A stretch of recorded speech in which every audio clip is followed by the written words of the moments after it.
हम लेने में यीशु से बरकत भी चाहते हैं, यीशु से सरफराजी भी चाहते हैं, यीशु मसीह से चाहते हैं मेरा रंग चिट्टा हो जाए, मेरे मुंह के दाने खत्म हो जाए, मेरी नौकरी लग जाए, मेरा पेट छोटा हो जाए, मेरा कंध बड़ा हो जाए, मेरे घर से ए बरकत आ जाए, ए बरकत आ जाए। लेकिन जब देने का टाइम आता है, वक्त मेरे पास नहीं, काम मुझे करना नहीं आता, दुआ कर नहीं सकती, नहीं कर सकता, इसलिए मैं घर ही बैठा रहा। हमने खुदा के कलाम को बहुत दफा क्या है उल्ट अपनी जिंदगी में अपना लिया है कि देना लेने से मुबारक है। हम कहते हैं लेना देने से मुबारक है, उल्ट सिस्टम चला कर बैठ जाते हैं बहुत दफा। इसने क्या किया, उसने अपनी पॉकेट से क्या किया है, वो पास जाकर उसके जख्मों को साफ करता है, कपड़ा लगा मैं को जो कि उसके लिए क्या है वो इस्तेमाल करता है। उसके बाद अपने जानवर पर उसे सवार करके सराय में, जैसे सराय किसे कहते हैं, होटल, ढाबा, छोटा सा वो गांव में इलाका होगा जहां पर मुसाफिरों को रहने बहने के लिए, गुजारने के लिए रात को कमरा किराए पर लेना पड़ता था। याद है यीशु मसीह की कहानी, जब कैसर अगस्तिस की तरफ से हुक्म जारी किया गया सब अपने बाप दादा के शहरों को लौटे, और जब यीशु मसीह अपने बाप दादा के शहर को लौटा तो शहर में उसके लिए जगह ना थी। कहां पर उसे जगह मिली थी? सराय में। सराय में जगह मिली थी? नहीं, उसे वहां पर भी जगह ना मिली, बल्कि वहां पर जगह मिली जहां पर जानवरों के रहने की जगह थी। जर्मनी में उसकी पैदाइश हुई। सराया क्या है? होटल, किराए की जगह जहां पर मुसाफिर रात गुजारते थे। अगर कोई जख्मी हो जाता था तो ये जख्मी को वहां पर लेकर जाता है, उसका किराया अदा करता है कि इसकी खबरगिरी की जाए।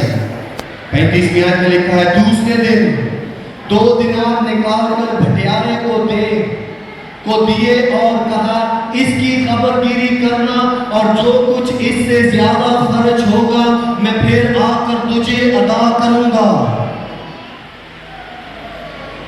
हम बहुत दफा ये कहानी क्या है अपने ऊपर लागू कर लेते हैं कि ऐसा उसके साथ किया गया है, मेरे साथ भी किया जाए, और जब करने का टाइम आता है तो हम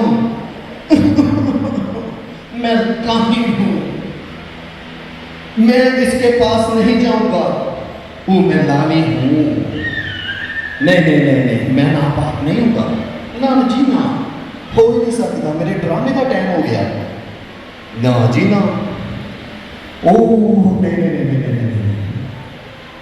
ना जी ना। बहुत दफा हम काहिन और लादी का जो है वो रवैया इख्तियार करते हैं, ना कि सामरी का। सामरी ने क्या किया, अपना सब कुछ खर्च किया और अगले दिन भी आकर कहता है कि ये 2 दिनार दो, और जो कुछ इस पर आएगा मैं आकर दोबारा क्या करूंगा, तुझे फिर आकर अदा करूंगा। इसी पर यीशु मसीह ने उस शरा के आलम को, याद रहे इस कहानी में कितने लोग हैं, शरा का आलम 1, काहिन 2, लावी 3 और सामरी शख्स 4।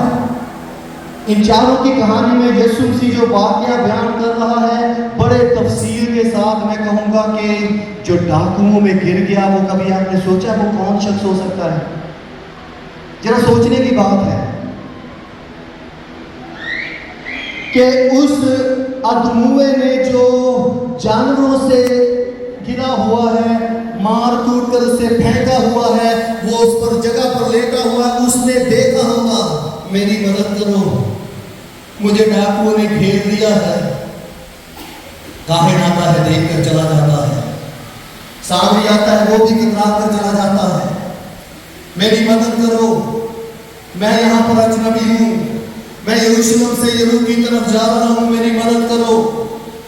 उन दोनों में से किसी ने भी उसकी मदद ना की, अपने आप को धोखा देकर झूठी मजहबी तालीम का जो लेबल उन्होंने अपने ऊपर लगाया हुआ था वो देखकर इनकार करके चले गए।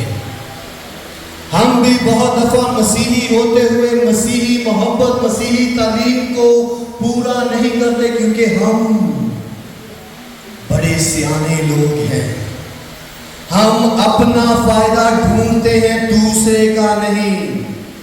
हम अपना मतलब पूरा करना चाहते हैं, दूसरे की गर्ज को नहीं देखते। यीशु मसीह ने क्या कहा? इन तीनों में से उस शख्स का जो डाकुओं में घिर गया था, तेरी दानिश में कौन पड़ोसी ठहरा? इससे पहले सवाल का जवाब दिया जाए, जरा सोचें कि जो डाकुओं में गिर गया था वो कौन था? कभी आपने सोचा? मेरे सोचने के मुताबिक कि जो डाकुओं में गिर गया था, जिसे लावी ने रद्द किया, जिसे काहिनों ने रद्द किया, जिसे गैर कौम क्या है सामरी ने अपनाया, अपना सब कुछ उसे दिया, वो डाकुओं में गिरने वाला शख्स सवाए यीशु मसीह के कोई और नहीं हो सकता, क्योंकि उसने इस कहानी को बड़े वाज़िया तौर पर बयान किया कि उसके साथ हुआ क्या। आज हमारी जिंदगी में बहुत दफा यीशु मसीह इस क्या है वाक्य की तरह आता है और हम कतरा कर निकल जाते हैं। हम अपना फायदा ढूंढते हैं, हम अपनी रूहानी नजरों से अपने आप को देखते हैं। इसीलिए मैं कहता हूं चश्मा लगाओ ना, रूहानी बाइबल मुकद्दस को पढ़ने का चश्मा लगाओ। और क्या होता है? यीशु मसीह कहता है कि तेरी दानिश में, तेरे सोचने के मुताबिक जो तूने शरीयत का चश्मा लगाया हुआ है, उसके जाविया के मुताबिक उसमें जब तू देखता है तो तेरी दानिश में कौन उसका पड़ोसी ठहरा? उसने फिर जवाब में दुरुस्त जवाब दिया। उसने कहा, वो जिसने उस पर रहम किया। यीशु ने उसे कहा, जा तू भी ऐसा ही कर। जब पहले उससे दो सवाल किए तो उसने जवाब क्या दिया? खुदावंद अपने खुदा से, अपने सारे दिल, अपनी सारी जान, अपनी सारी ताकत से खुदावंद अपने खुदा से मोहब्बत रख और अपने पड़ोसी से अपने मानव मोहब्बत रख। उसने शरीयत का रट्टा तो लगाया हुआ था, लेकिन शरीयत को अपने दिल की तख्ती पर लिखने की बानिस्बत उसको अमली जामा ना पहनाया। आज बहुत से मसीहियों ने क्या किया? मेरे बाप तू जो आसमान पर है ना, पाक पर है, तेरी बादशाह तेरी कुदरत है, तेरी मर्जी आज बहुत से मसीहियों ने रट्टा लगाया हुआ है उसके हुक्मों का, उसकी तालीम का, लेकिन जब अमली तौर पर आते हैं तो क्या होता है? कुछ भी नहीं, फूक निकल जाती। उसने जवाब दुरुस्त दिया। यीशु ने कहा, तू भी ऐसा कर तो तू जिएगा। फिर उससे सवाल किया, तीनों में से कौन इसका पड़ोसी है जो डाकुओं में गिर गया था? फिर उसने अपनी शरीर का पलंदा निकालकर अपने जहन में जो है अपनी इल्म को, अपनी ज़हानत को भागना शुरू किया। क्वेश्चन आ गया, उसका जवाब ये है, उसने जिस पर जिसने उस पर रहम किया, यीशु ने कहा, तू भी ऐसा कर तो जिएगा। यीशु ने उसे कहा, जा तू भी ऐसा ही कर। यहाँ पर जब हम इस वाक्या में देखते हैं, बहुत से लोग क्या है, नामवार जुए में जुटे हुए हैं, ना के हमवार जुए में। आए